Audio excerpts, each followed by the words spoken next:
ang powder nila na panglagay. Yung sa Arabic, buharat, at saka asin, at saka pepper. Huwain natin yung lemon. Yung lemon. Tapos, ipiga sa isda yung lemon.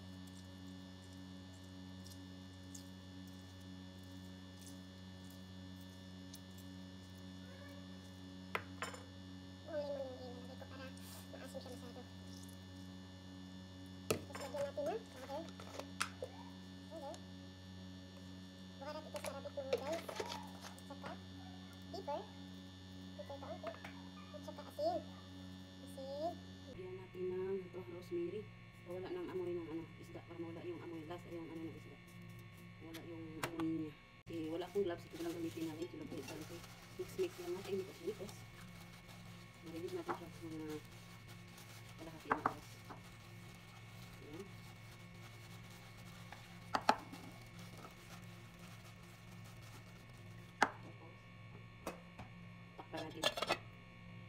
Habang tayo nagmarinate ng isda, magpakulo tayo ng spaghetti macaroni.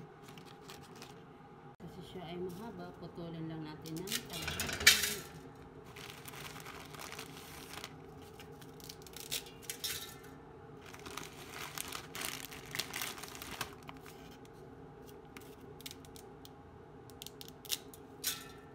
Yung spaghetti macaroni, lagyan lang natin ng kaunting mantika at saka asin. Pagkatapos malagyan ng asin at saka mantika, lagyan natin ng mainit na tubig. Kuluin lang natin yan siya guys, hanggang maluto yung spaghetti macaroni guys.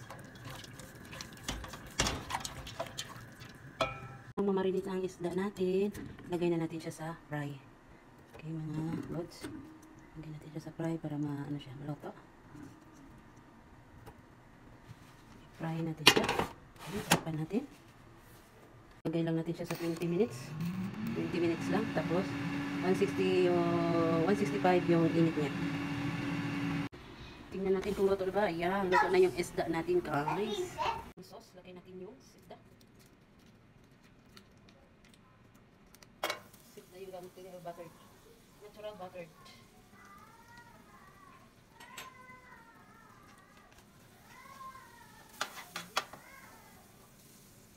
Ilagay natin yung bawang.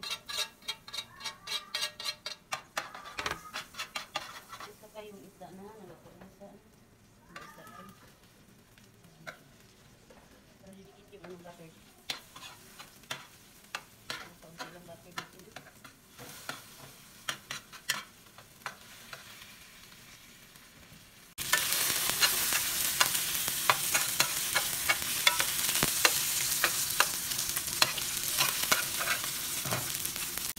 Tapos lalagyan natin siya ng cooking cream.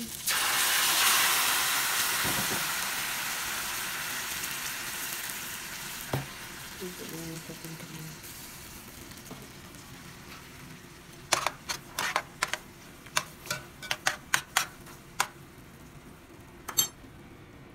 Lagyan natin ng lemon.